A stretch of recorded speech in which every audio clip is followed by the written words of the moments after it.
नमस्कार,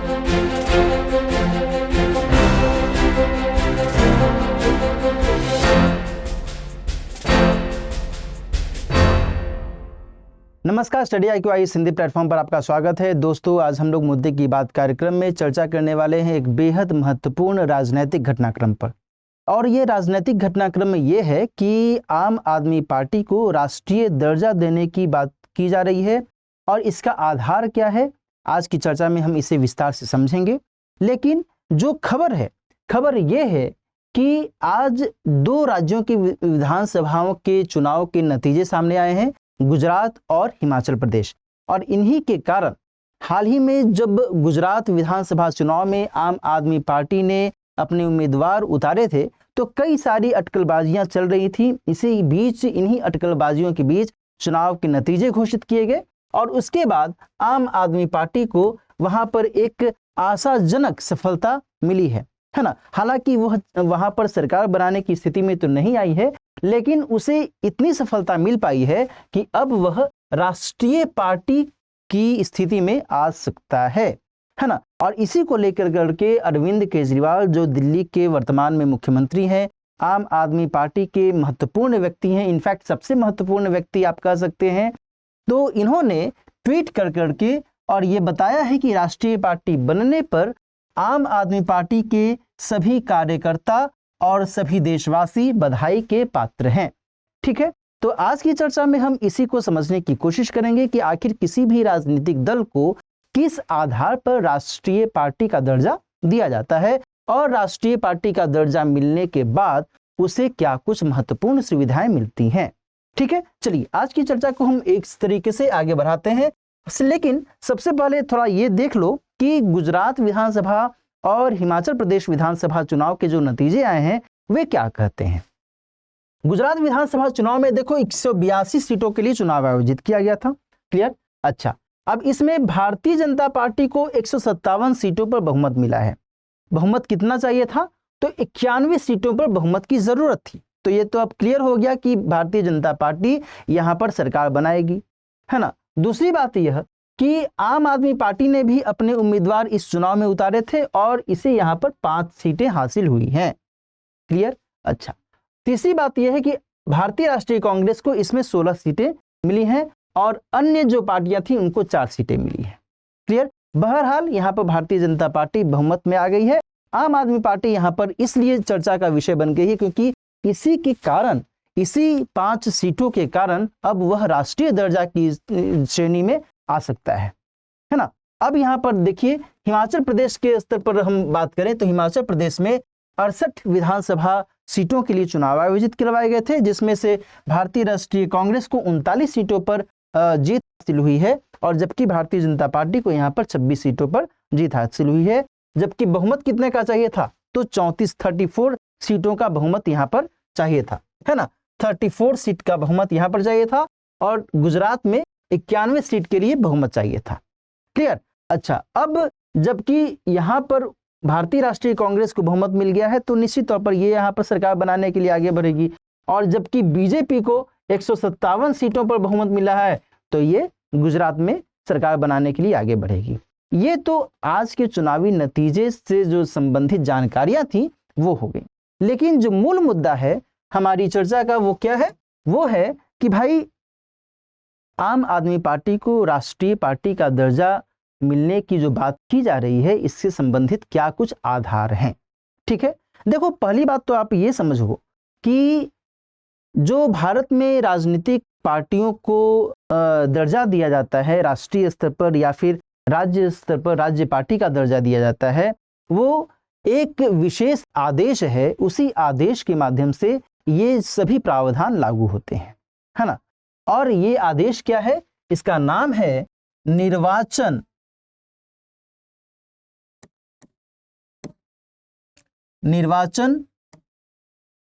आरक्षण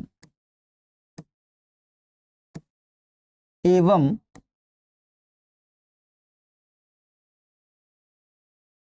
आवंटन आदेश।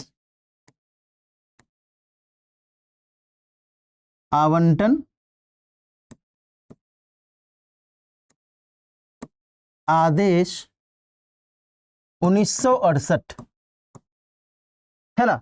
निर्वाचन आरक्षण एवं आवंटन आदेश, निर्वाचन चिन्ह, इनफैक्ट निर्वाचन चिन्ह, है ना, निर्वाचन चिन्ह आरक्षण एवं आवंटन आदेश 1968 के माध्यम से यह सारी प्रक्रिया कार्यान्वित की जाती है। क्लियर। अच्छा, अब यहाँ पर थोड़ा सा हम आम आदमी पार्टी की पृष्ठभूमि को बताएं तो सबसे पहले तो आपको ध्यान होना चाहिए कि 2011 में जब अन्ना मूवमेंट की शुरुआत हुई उस समय श्री अरविंद केजरीवाल बढ़ चढ़ करके उसमें पार्टिसिपेट किए। उसके बाद वर्ष 2012 में इन्होंने आम आदमी पार्टी की स्थापना की और वर्तमान में दिल्ली के मुख्यमंत्री के तौर पर ये काम कर रहे हैं। हाल में MCD यानी कि म्युनिसिपल कॉरपोरेशन ऑफ दिल्ली का जो चुनाव हुआ था उसमें भी आम आदमी पार्टी को अच्छी खासी सीटें मिली थी। ये एक इसका जो पृष्ठभूमि है इस राजनीतिक दल की, उसके बारे में हमने हल्की सी चर्चा कर ली। ठीक है, अब यहाँ पर यह समझने की कोशिश करनी है कि भाई किस आधार पर किसी भी राजनीतिक दल को राष्ट्रीय दर्जा देने की बात की जाती है। ठीक है, देखो पहली बात तो यहाँ पर यह समझ लीजिए कि जब हम इस आदेश के बारे में चर्चा कर रहे हैं तो यहाँ ध्यान रखिएगा कि भारतीय संविधान में राजनीतिक पार्टी के बारे में ऐसा कोई जिक्र नहीं है। किसी अनुच्छेद में यह बात नहीं कही गई है कि इस अनुच्छेद के तहत राजनीतिक पार्टी को राष्ट्रीय पार्टी या फिर राज्य पार्टी का दर्जा दिया जाएगा। क्लियर। भारतीय संविधान इस बारे में कोई भी बात नहीं कहता है। क्लियर। अच्छा, अब जबकि हम इससे संबंधित जो प्रक्रियाएं हैं जो इस आदेश से निकलती हैं उन प्रक्रियाओं को देखें तो पहली प्रक्रिया यह है राष्ट्रीय पार्टी के लिए कि 6% वैलिड वोट मिलना चाहिए और प्लस 4 सीटें लोकसभा की उसे मिलनी चाहिए, है ना। LS मतलब लोकसभा। ठीक है, और ये जो 6% वैलिड वोट है ये या तो स्टेट लेजिस्लेटिव असेंबली से मिले या स्टेट लेजिस्लेटिव असेंबली के चुनाव में मिले या फिर वो लोकसभा के चुनाव में मिले, है ना। तो पहला तो कंडीशन यही है कि राज्य विधानसभा के चुनाव या फिर लोकसभा के चुनाव में उसे 6% वैलिड वोट, वैध मत कम से कम मिलना चाहिए और साथ ही 4 सीटें उसकी लोकसभा में होनी चाहिए, है ना। जिस पार्टी को ये कंडीशन फुलफिल करने की स्थिति बन जाती है वह राष्ट्रीय पार्टी का दर्जा प्राप्त कर सकता है। क्लियर। दूसरा कंडीशन क्या है? दूसरा कंडीशन ये है कि कम से कम 2%, कम से कम 2% जो लोकसभा की सीटें हैं वो उसके पास में हो। कितने राज्यों में? तो वो मिनिमम, न्यूनतम 3 राज्यों में, है ना, न्यूनतम 3 राज्यों में। बात समझ में आ रही है? यहां पर ध्यान रखना कि या तो ए कंडीशन फुलफिल करे या फिर बी कंडीशन फुलफिल करे या फिर सी कंडीशन फुलफिल करे। यह जरूरी नहीं है कि तीनों कंडीशन फुलफिल करना ही होगा या फिर इनमें से कोई 2 कंडीशन फुलफिल करना ही होगा। ए, बी और सी, ध्यान रखना, ए, बी और सी में से कोई एक कंडीशन यदि फुलफिल करता है तब वह राष्ट्रीय पार्टी का दर्जा प्राप्त कर ले सकता है। तो पहला कंडीशन देख लिया हमने, दूसरा कंडीशन हमने देख लिया। दूसरा कंडीशन क्या है कि 2% लोकसभा सीटों का कम से कम 2% उसे न्यूनतम 3 राज्यों में मिले, है ना, मिनिमम। ठीक है। तीसरा कंडीशन क्या है कि न्यूनतम 4 राज्यों में वह राज्य पार्टी हो, राज्य पार्टी हो।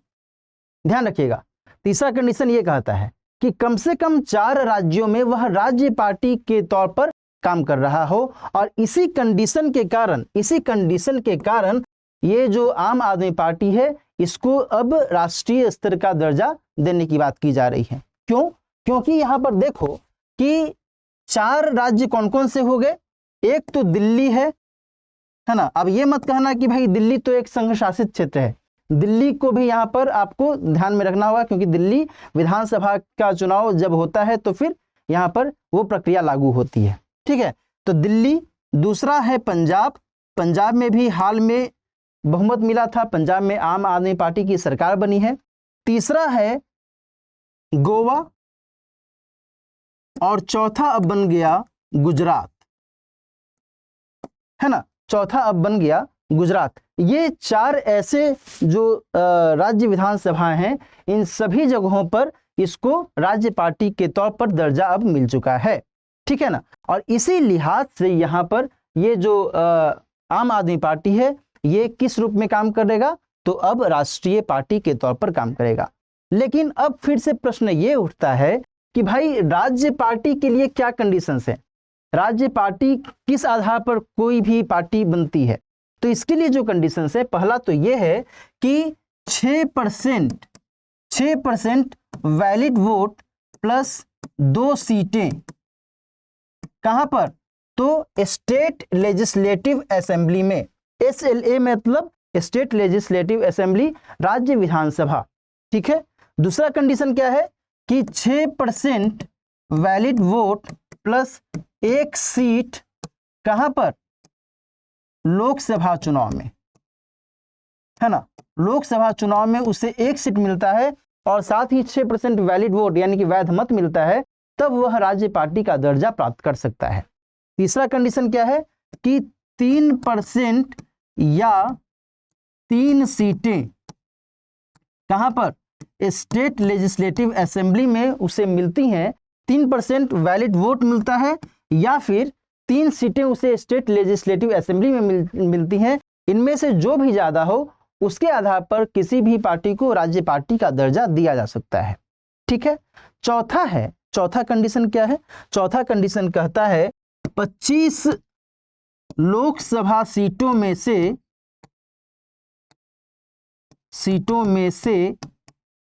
कम से कम 1 सीट यदि उसके पास में आता है, उस राजनीतिक दल के पास में आता है, तब वह राज्य पार्टी का दर्जा प्राप्त कर सकता है ना। कम से कम 25 लोकसभा सीटों में से 1 सीट यदि उसके पास आता है, तब वह राज्य पार्टी का दर्जा प्राप्त कर सकता है। और पांचवा यह है कि स्टेट लेजिस्लेटिव असेंबली या फिर जनरल इलेक्शन, यानी कि जो आम चुनाव होता है, लोकसभा का जो चुनाव होता है, उससे क्या कहते हैं, जनरल इलेक्शन कहते हैं।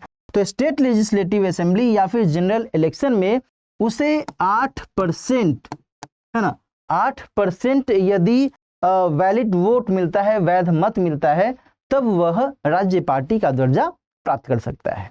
क्लियर। तो ये जो कंडीशंस हैं, ये 5 कंडीशंस यहाँ पर राज्य पार्टी के लिए बताए गए हैं, और ये जो 3 कंडीशंस हैं ये राष्ट्रीय पार्टी के लिए बताए गए हैं। यहाँ पर मैं लिख देता हूं, आपको दिक्कत नहीं होगी समझने में, राष्ट्रीय पार्टी, है ना। लेकिन मैं यहाँ पर फिर से आपको दोहरा दे रहा हूं कि जो ये सभी कंडीशंस हैं ये और में हैं, यानी कि या तो ये या तो ये या तो ये, है ना। राष्ट्रीय पार्टी के लिए, राज्य पार्टी के लिए या तो ये या तो ये या, हाँ, इस तरीके से इन सभी कंडीशंस के आधार पर इनमें से कोई भी एक कंडीशन यदि फुलफिल करता है, तो फिर वह राज्य पार्टी या फिर इस आधार पर राष्ट्रीय पार्टी के तौर पर उसे माना जा सकता है।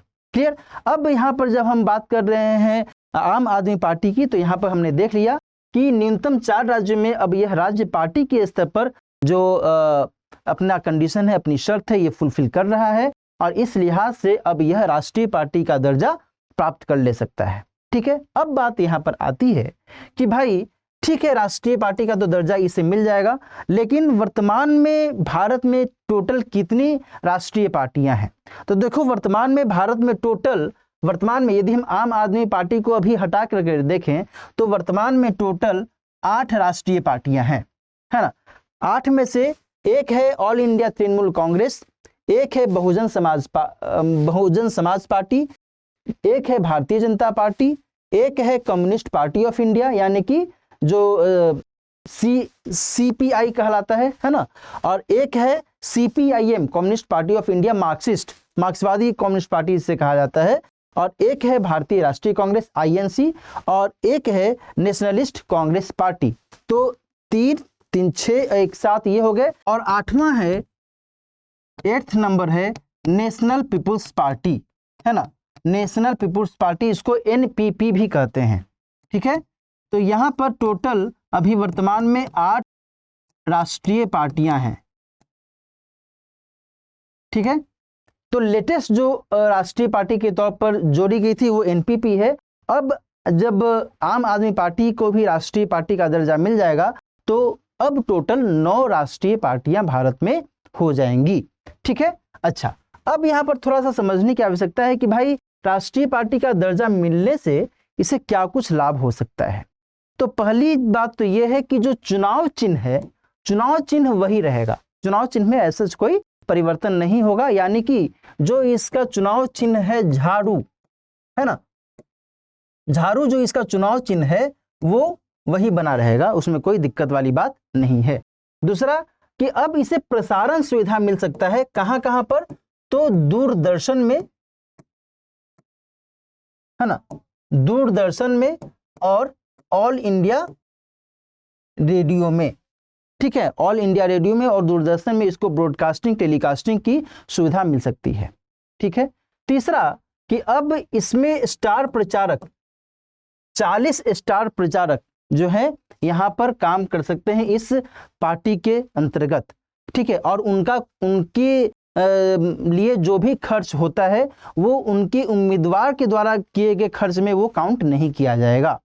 ठीक है, जो चौथा ये है कि जो पार्टी मुख्यालय का एक जो स्थान होता है, जो एक लोकेशन होता है, वह दिल्ली में इनको मिल सकता है ना, दिल्ली में इनको मिल सकता है और सब्सिडाइज्ड लैंड पर, है ना, सब्सिडाइज्ड भूमि पर इनको अपना हेडक्वार्टर पार्टी ऑफिस खोलने का अधिकार मिल सकता है। और इस लिहाज से यहाँ पर एक बड़ी बात हो जाएगी आम आदमी पार्टी के लिए। पांचवा ये कि नामांकन सुविधा के कंटेक्स्ट में केवल एक प्रस्तावक की ही इनको अब जरूरत पड़ेगी, है ना, एक प्रस्तावक की ही जरूरत। जो प्रपोजल होता है, जो प्रपोज करता है किसी के नाम का प्रस्ताव, उम्मीदवार का नाम का प्रस्ताव जो प्रपोज करता है, तो केवल एक प्रस्तावक की ही आवश्यकता होगी। और छठा, जो मतदाता सूची के स्तर पर बात करें तो इसमें इनको अब 2 जो इलेक्टोरल रोल होते हैं, इलेक्टोरल रोल या मतदाता सूची, वो इनको आसानी से मिल सकता है ना, उसको देखने के लिए। ठीक है, तो 2 इलेक्टोरल रोल्स की प्राप्ति की सुविधा इनको अब मिल सकती है। ठीक है, तो ये सब कुछ ऐसी सुविधाएं हैं जो कि अब आम आदमी पार्टी को राष्ट्रीय पार्टी के तौर पर मिल सकती हैं। तो आज की चर्चा में हमने इन सभी बिंदुओं पर एक एक करके बातचीत की कि राष्ट्रीय पार्टी का दर्जा प्राप्त करने के लिए क्या कुछ प्रावधान है, राज्य पार्टी का दर्जा प्राप्त करने के लिए क्या कुछ प्रावधान है, और भारतीय संविधान में इनके बारे में उल्लेख है या फिर नहीं है, फिर किस आदेश के माध्यम से किसी भी पार्टी को राष्ट्रीय या फिर राज्य पार्टी का दर्जा दिया जाता है, क्या कुछ इन्हें लाभ मिलते हैं, इन सभी के बारे में आज की चर्चा में हमने डिस्कशन किया। अब इसके आधार पर एक सवाल मैं आपके लिए छोड़े देता हूं, आप इसे हल करने की कोशिश कीजिएगा। इस सवाल है, भारत में राष्ट्रीय स्तर का राजनीतिक दल घोषित करने के क्या नियम हैं?